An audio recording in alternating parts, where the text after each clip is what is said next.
Okay, good afternoon. We're really excited to have you today for this webinar about our new program. And this is a partnership between the City of Bloomington, CDFI Friendly Bloomington, and IFF. And my name is Lauren Travis. I'm the Assistant Director of Sustainability for the City of Bloomington, and I'll be kicking us off today. If you have any questions, please feel free to put them in the chat, or else we will also be answering them at the end. This webinar is being recorded and it will be on our website after its completion for anyone that was not able to attend today. So I first wanted to start off with explaining what the program is, and then we'll have an opportunity to introduce our partners. So this is a new 2021 nonprofit solar and energy efficiency loan program, and its intention is to provide support for organizations to improve their building efficiency through projects such as solar installation, appliance and lighting upgrades, and weatherization. So the goals of this program really are to help reduce utility costs for your organization.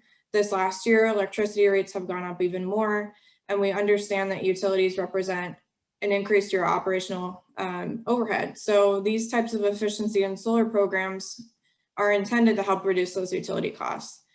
We also wanted to note that the City of Bloomington and CDFI Friendly Bloomington are collaborating on a residential component to this program, which we're hoping to roll out later this year. Next slide, please.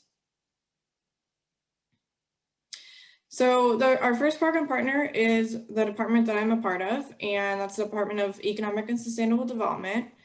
If you're not familiar with our department, our goal is to really help the City of Bloomington become more resilient through opportunities that expand economic opportunities and become more livable and economically resilient. So our role within this program will be to provide program support through direct grants and funding for commercial energy audits. And if you're wondering about where funding for this program is coming from, you can check out the city's Recover Forward initiative at this address. And I would like to now introduce my colleague Kaisa, who has been facilitating this Zoom. Hello, everyone. My name is Kaisa Goodman. I work in the Department of Economic and Sustainable Development with Lauren. I'm the Special Projects Manager, and we've been collaborating on getting this project launched. Next slide. And now I would like to hand it off to Brian Payne to introduce his organization, CDFI Friendly Bloomington. Thank you, Lauren.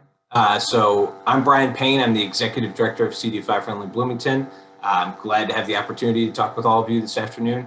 So we're really excited about this program because it aligns perfectly with our mission, which is an independent nonprofit organization that is designed to help community development projects in the greater Bloomington area get capital. So the way we have structured ourselves to do that is to be an intermediary between CDFIs, Community Development Financial Institutions, of which IFF is one, and you'll meet them shortly, and local borrowers. So if you are a nonprofit, a small business, if you're a housing developer, or you have a project that needs capital in order to help low and moderate income communities or vulnerable communities, that is something a CDFI can help with, especially if you need an alternative form of financing or you're having trouble getting financing from a bank. So we basically have two functions, and the main one is as a matchmaker for important mission-based projects like nonprofit capacity building and that sort of thing in Bloomington and the surrounding 11 or 12 counties, and funders like IFF and like other CDFIs. And if a CDFI isn't a good match, we're happy to help with technical assistance or business support services to help with executing the project and connecting you with people that can help. The other thing we do is we have a revolving enhancement fund of our own. So if financing terms available with the CDFI are good, but slightly can't be afforded for whatever reason, we're happy to help with that. If you need another partner and another form of financing, we have a revolving loan fund that can be flexible and creative in the way it facilitates projects. And that's our entire goal and reason for being, is to facilitate community development projects. So whether it has to do with the SEAL program or any other nonprofit venture, I'm thrilled to meet and talk with anybody here or anybody you think might be interested.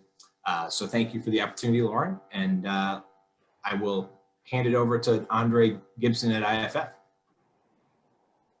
And our next program partner is IFF, and we have today Andre and Amanda to introduce their organization.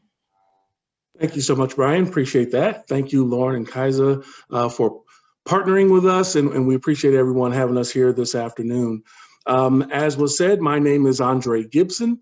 I am the Director of Lending for IFF for the states of Indiana and Kentucky. We are in this partnership, we are working as the lender on this partnership. But IFF, in and of itself, is kind of a strange animal altogether, in that, in a good way, by the way, in that we work specifically with nonprofit organizations.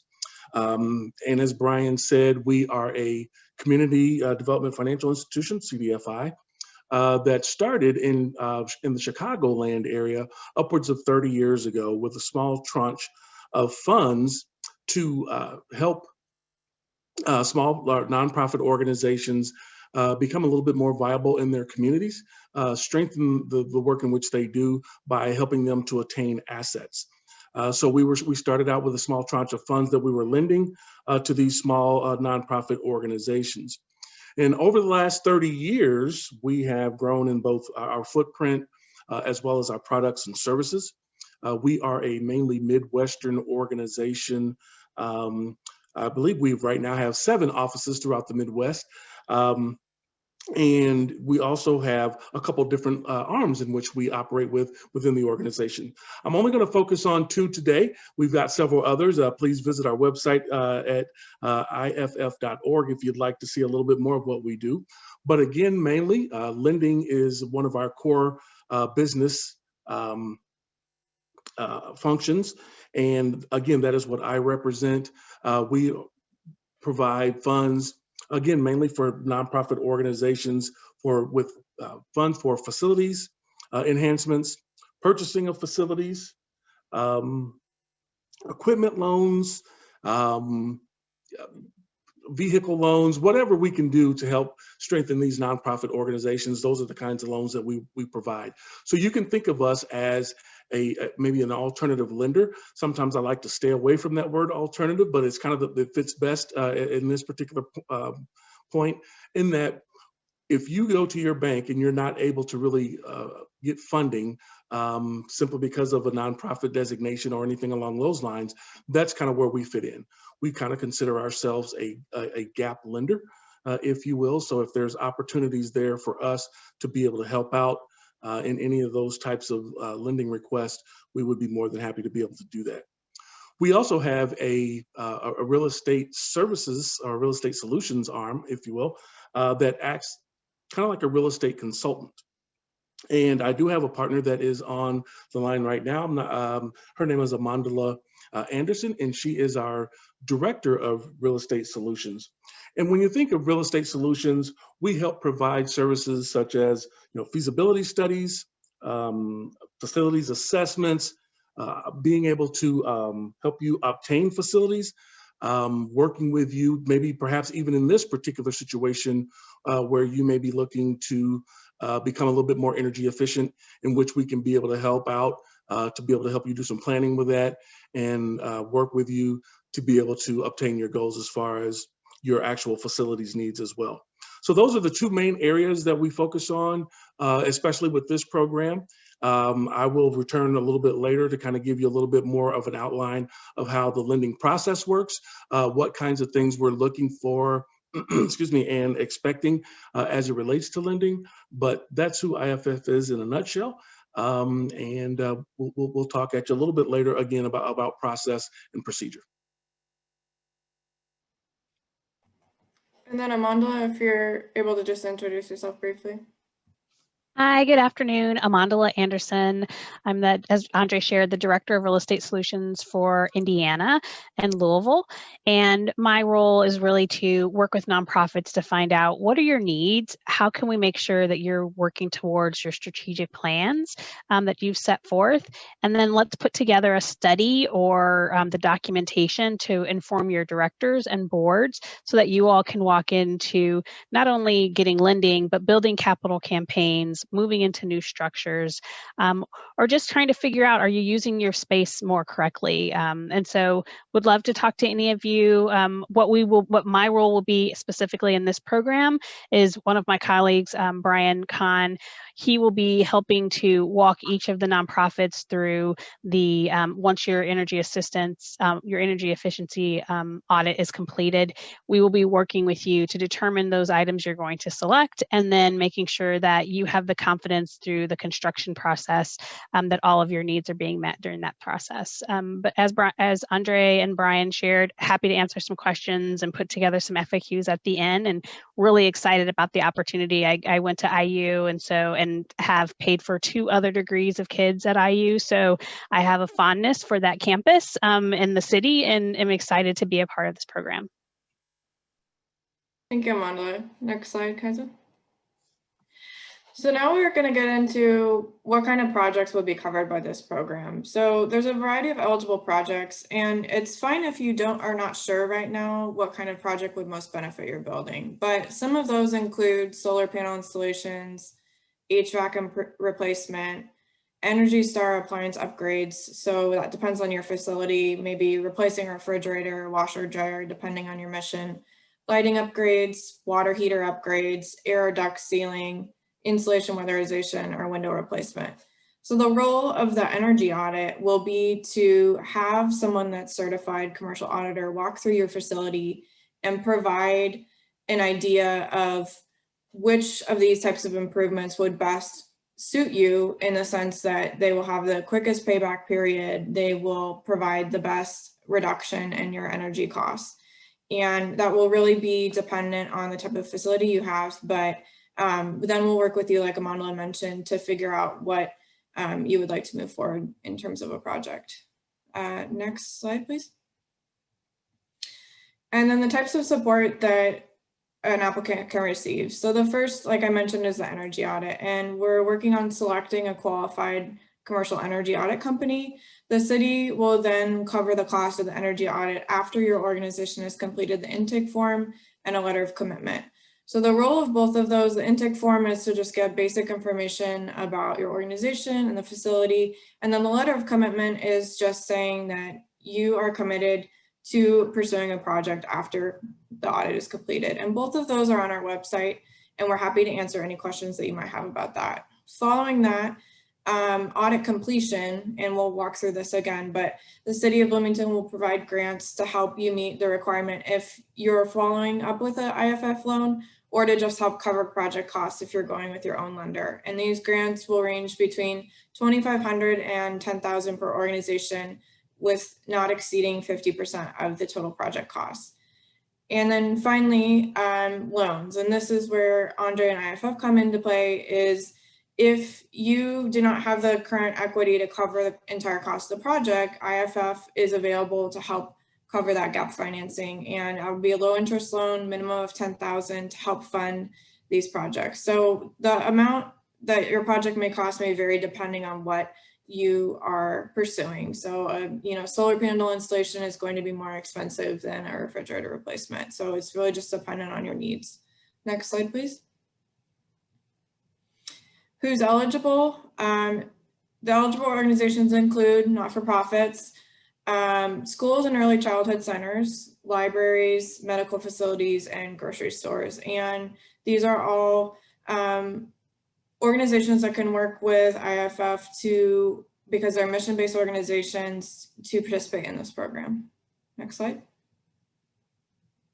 Any other eligibility requirements? The first is that either the applicant must own their own building or have permission from your property owner. So if you are leasing a space, if we can just get a letter of permission from the owner of the property that you have their permission to make these types of facility improvements, then that is fine to continue to move forward. And then the other caveat is the location of your facility either must be in Bloomington city limits to qualify for the subsidized audit and grant funding. However, if you're outside city limits, and this includes nonprofits that are in Monroe County as well, you can qualify independently to work directly with IFF to qualify for a loan. Next slide.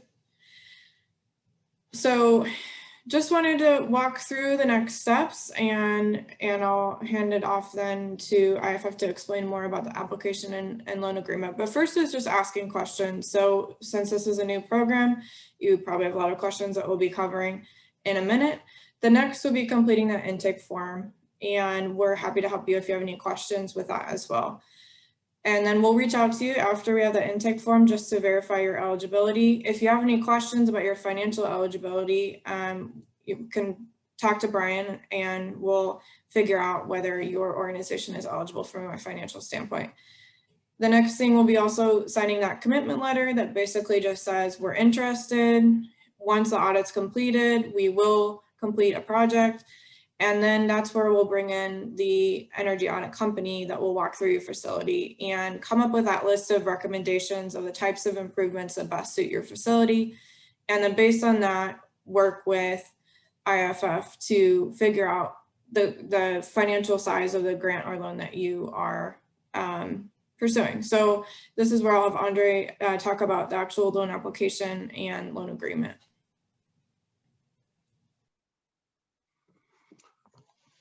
Thank you, Lauren. So let's talk a little bit about this application process, and that's really where I want to kind of focus on. So our application process is pretty much just like a traditional bank's application process. First and foremost, we will be asking you to fill out an application. In that, as you fill out the application, there are certain sections, and I wish I could be able to condense this to specifically meet your need, but we cannot do that. So our application is a little bit lengthy, but there are sections that would maybe only apply to your specific sector or your specific industry. So I can help you with that as we start to migrate through the application process. So that's first and foremost, getting the application filled out. Then as we move forward, we're starting to think about document collection. We're going to look at trying to collect upwards of 3 years of audits from your organization.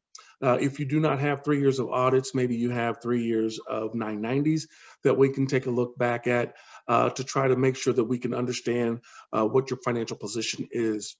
That is not an actual hard and fast rule. That's just kind of our main requirement or more of a guideline for us. So if you don't have 3 years or if you've not been in existence for 3 years, please do not let that deter you from filling out an application and moving forward. We can look at these on a case-by-case basis. We're going to be looking for a couple of key things in the application process. One of them being, first and foremost, do you have an equity injection? And or some may say a down payment. Some may even classify it as skin in the game. But that's what we're looking for. And that's usually at about 5% of whatever the total project costs are. So we're going to be looking at that. If you do not have that, that's a great conversation then perhaps to have with Brian and CDFI Friendly, as they may be able to utilize some of the grant dollars.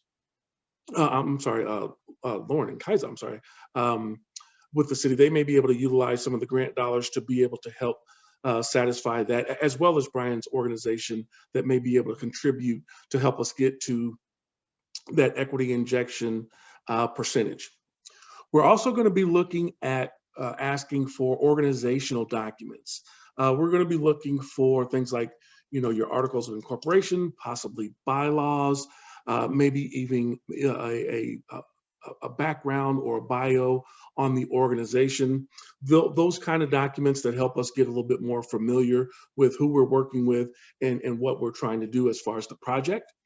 We are going to ask for a project summary. I would imagine that some of that may come from the efficiency audit, but the application does not have to just be strictly for energy efficiency. You may be incorporating that with maybe 2 or 3 other projects that you're trying to do for your organization.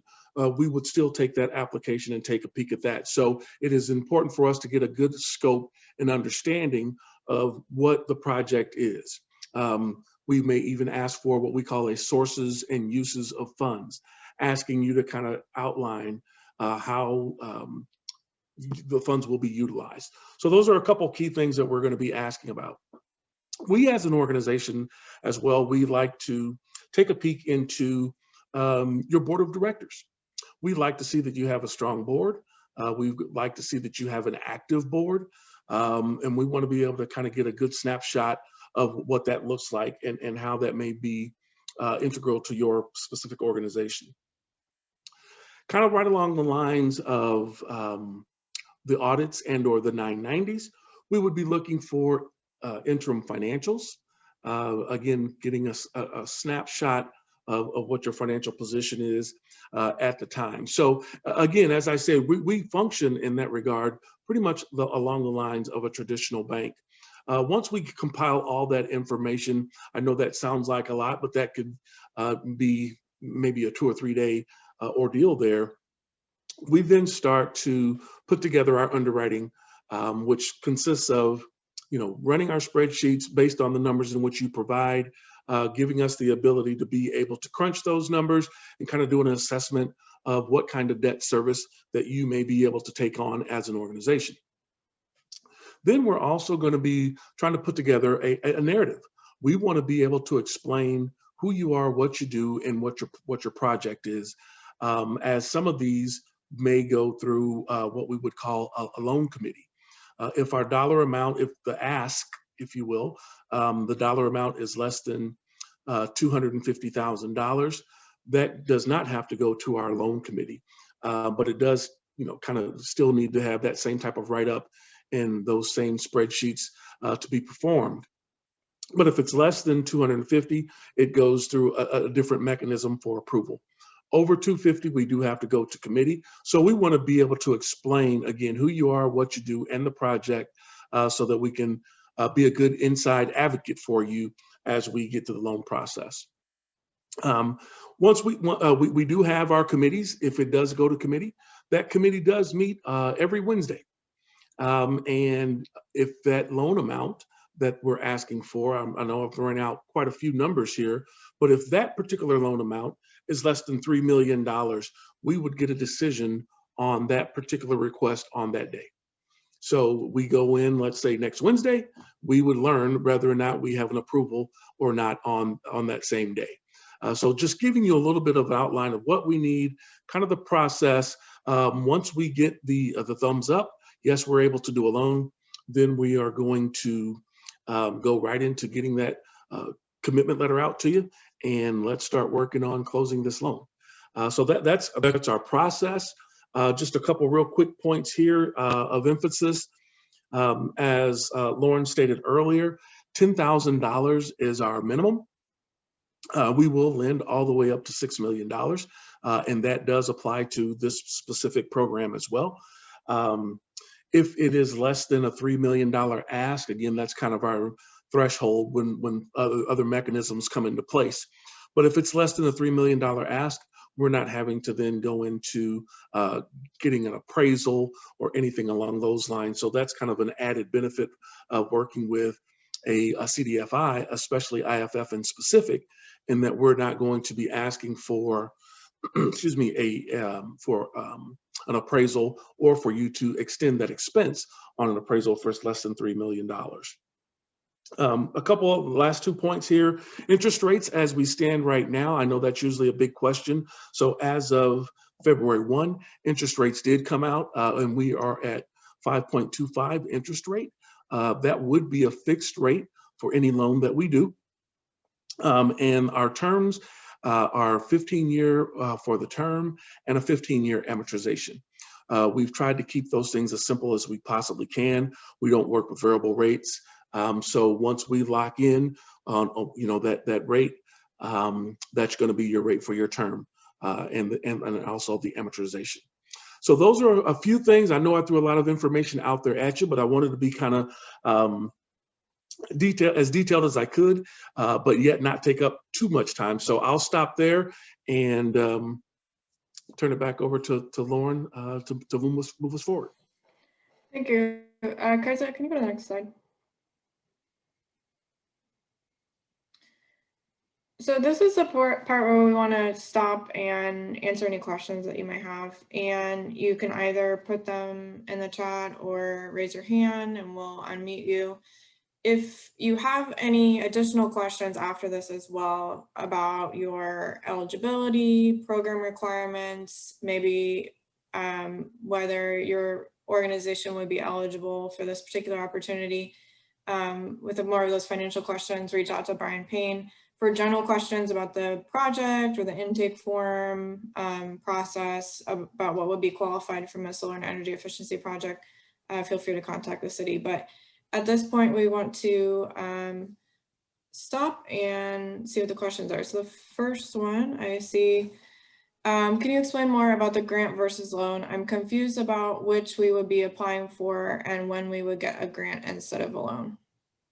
Okay, so you are not required to take a loan, first of all. It really depends on your project size. So let's say that you have a smaller project that doesn't meet the threshold of $10,000, or your organization already has the equity to cover it. The city would cover your audit to verify that that's a qualified project. And then at that point, we would determine what grant you would be eligible for. So if it was, let's say the cap would be at $10,000. So that can't be more than 50% of your project cost. The grant would be no more than 50% of your project cost. Is this going to be a recurring project?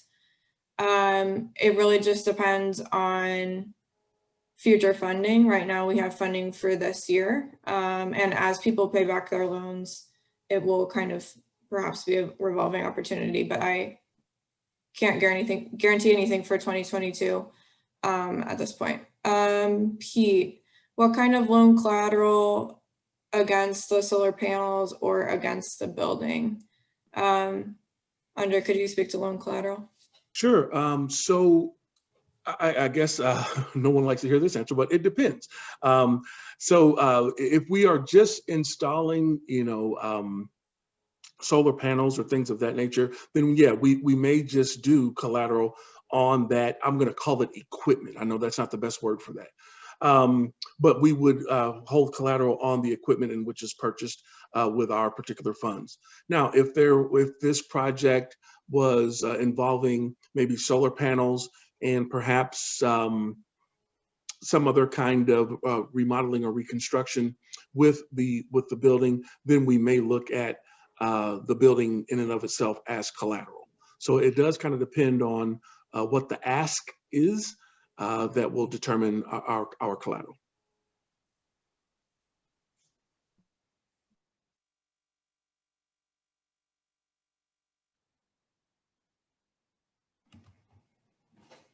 Are there any other clarifying questions? You can feel free to unmute yourself as well. I have a couple. Andre, is there a prepayment penalty? Great question. No, there is not. And that is with any of our loans. We do not have a prepayment penalty. And if you have a relationship with your local bank, can you go with them instead of IFF, or is that okay to do if you have another relationship? Yes, again, another great question. So with this particular program, you can actually get a grant from the city and not have to go directly to IFF for your funding.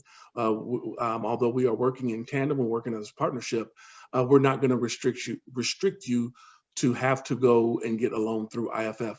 So in answer to your question, if you do have a good standing relationship with your local bank, yes, by all means, please go to that bank, further that relationship, and obtain funds. If for whatever reason, maybe there's a gap in that funding, or maybe they're just not real interested in this, participating in this program, then of course, by all means, come back to IFF. Mary had a really good question, and so I think it's a good kind of like follow-up. So basically what will happen is if you are interested in the program, you will complete the intake form. Once the intake form has been received, our partners will come to the table, look at the form, see that you this would potentially be a viable project, and then we would work with you to make sure that you have a letter signed from your current building owner if you don't own your property, but two, also kind of just make sure we understand fully of what some of your ideas are for the project. Once we have a commitment from you that you're willing to at least follow the process and go through the program, we would then work with you and a third-party energy auditor who would go through your facility and put together an audit, energy audit for your facility. Once that audit is completed, there may be some recommendations in that report on what you may want to do to improve the energy within your facility. We would then work with you, IFF and our partners would work with you to determine what of those items you would like to pursue, what are the highest and best use items and improvements, and then we would work with you to have that cost estimate completed.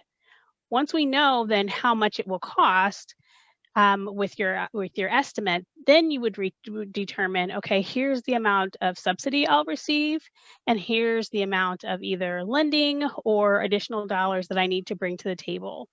If you do need lending, that's when it would trigger working with Andre to start the lending process to get resources for that. If you don't need lending, that would then be, you would then move forward with selecting your contractor and moving forward with making the improvements to your building. And so that middle piece, to Mary's question of like, how will I know if it's $10,000 or $1 million?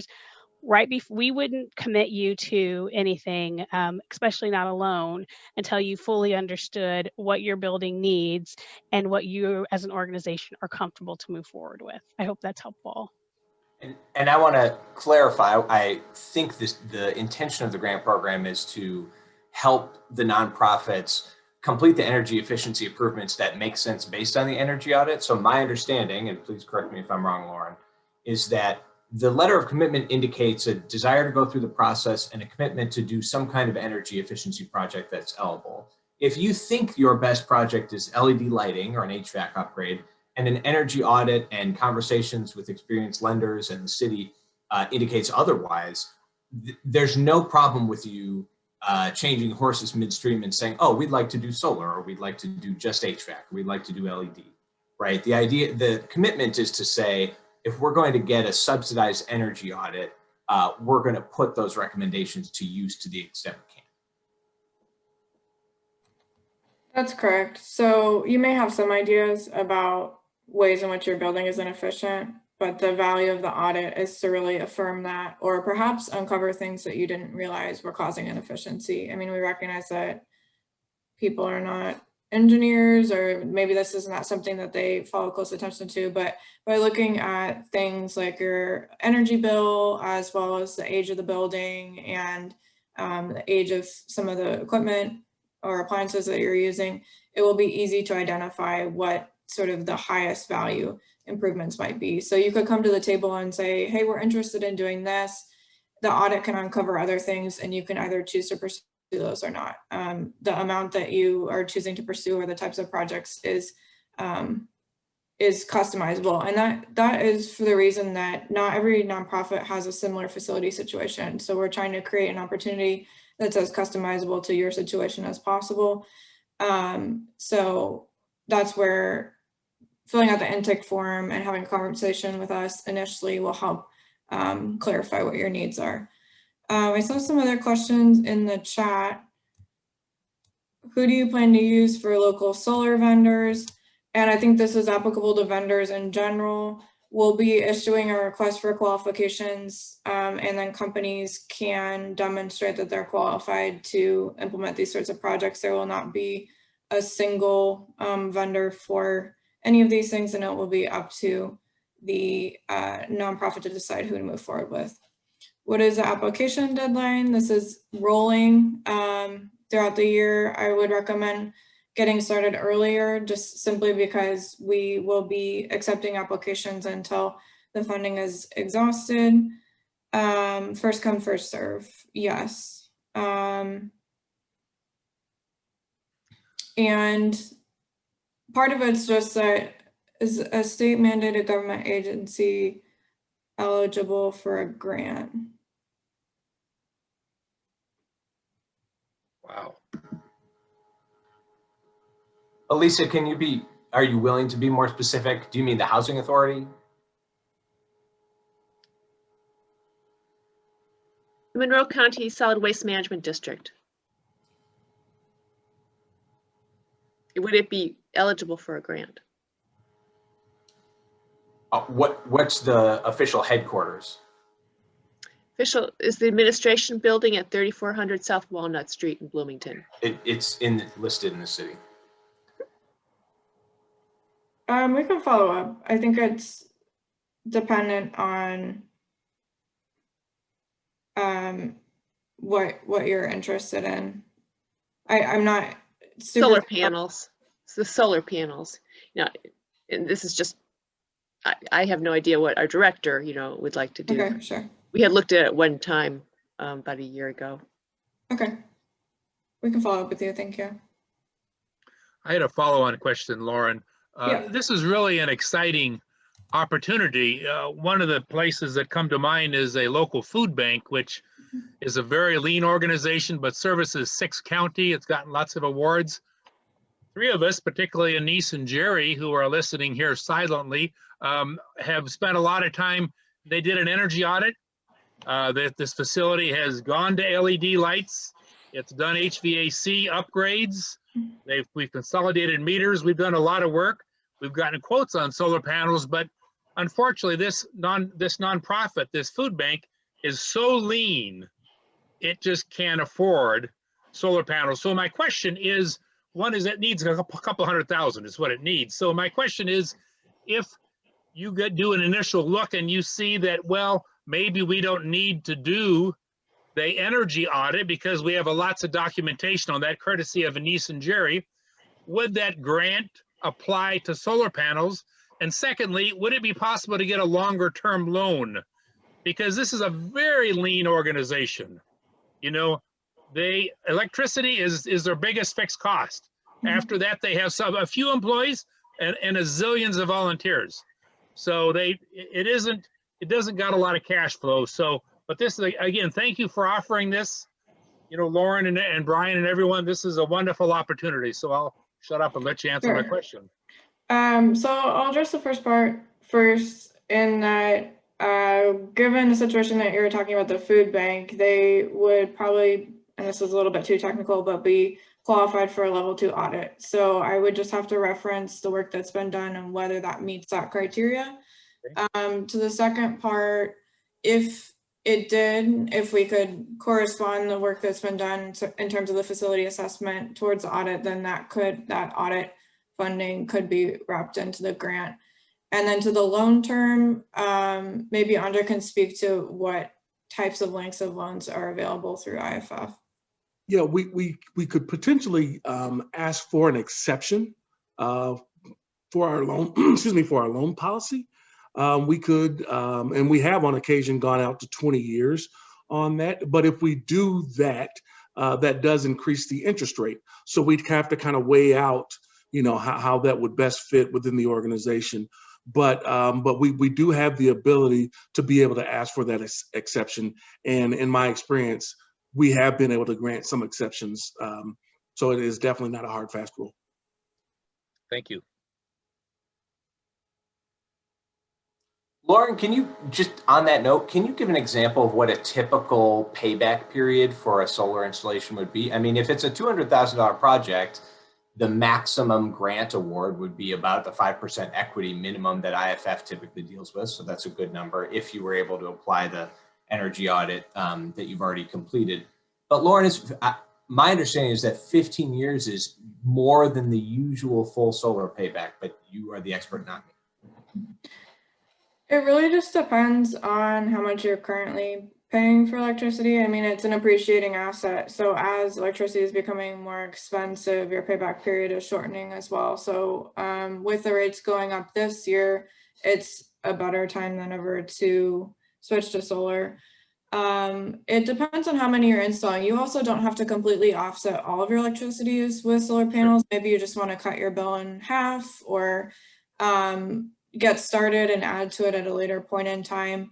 But that's one of the more pricey things on the list that we included. It also would have a very substantial impact on your utility bill, because then you're just going to pay for the interconnection fee. So if you're paying, I mean, some people are paying $650 a month or more for electricity, that would then be $10 a month. So you can see that that in and of itself would help shorten your payback period. So it's project dependent, but when we would then get the facility assessment for solar, you could get an idea about what the payback time would be for that.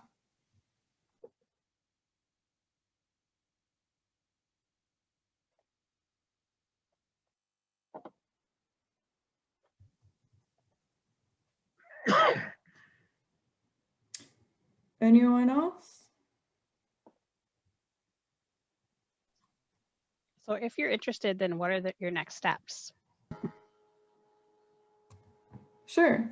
So if you don't feel comfortable asking a question now, feel free to reach out to us via email or a phone call, and we can answer any remaining questions. The other thing I would encourage you to do is to check out the intake form. And then if you have questions about that, let us know. If you feel comfortable moving forward, then once you complete the intake form, this process will get moving. And again, I would say that you don't need to be sure what you're pursuing at this point in time. Let's say that you just know that you have an inefficient HVAC system and you want to start there. We're happy to work with you and figure out what combination of project pieces makes sense for your facility. And Kaisa has put the intake form in the chat, and it's also on our website. If you go to bloomington.in.gov/sustainability/seal, and we can also follow up with the people that have registered via email after this. And I'll just add that Lauren is the sustainability and energy efficiency expert among the admin. Andre and Amandala are the lending and nonprofit management experts. And anyone who has a question about anything general whatsoever before you complete the intake form, or you're not sure who it would apply to, I'm happy to be the very first point of entry for questions about the program. And any project that would potentially qualify for this loan is in my job description to help facilitate. So I'm really glad to see you all taking the time to show your interest in this program. And I'm happy to help guide you towards the people who know more than I do.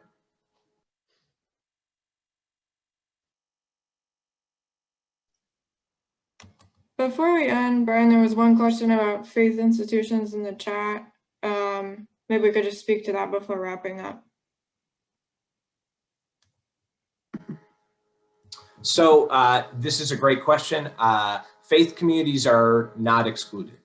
So there has been, significant recent legal developments at the Supreme Court level, but the clear legal opinion from the city of Bloomington is that there is no eligibility discrimination on the criteria based on faith relationship, right? So as long as the activities are not for an inherently religious purpose, which is essentially a evangelism, faith-based institutions are eligible as long as they meet the rest of the criteria, right? As long as they meet the rest of the criteria. The one caveat to that, and I'll let IFF expand and correct me where I'm wrong, is that IFF does not underwrite religious organizations that get donations and are specifically religious institutions or churches.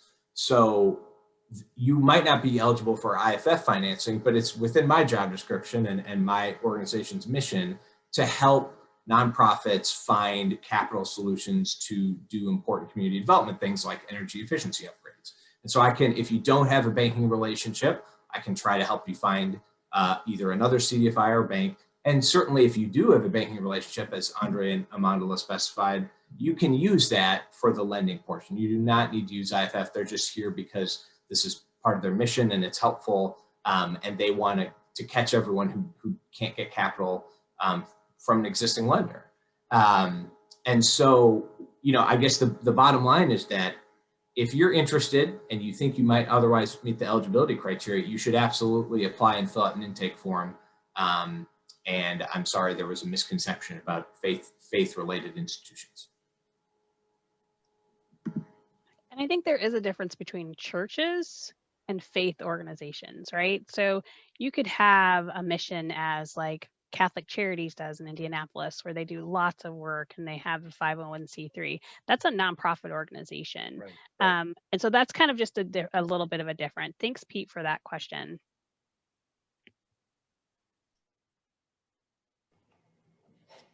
So I think that's a case-by-case basis. If there's a particular situation that you're wondering about, feel free to reach out and we'll make sure that we can get a specific answer depending on the organization. Was there anything else that people would like to ask, or we will wrap up? You said you're going to put this on your website in a day or two, Lauren? Yes. Okay, thank you so much. Yeah, we have some people we want to show it to. And thank you Great. to Lauren and Kaiser that did all the heavy lifting and getting this organized and getting Brian in a corner and working on him and stuff like that, you know. So thank you for all your efforts here. This is a wonderful program. Well, thank you everyone for joining. I really appreciate spending part of your afternoon with us. We're looking forward to working with you all, and feel free to reach out if you have any further questions, clarifying, and we hope to be receiving intake forms from some of your organizations. Thank you.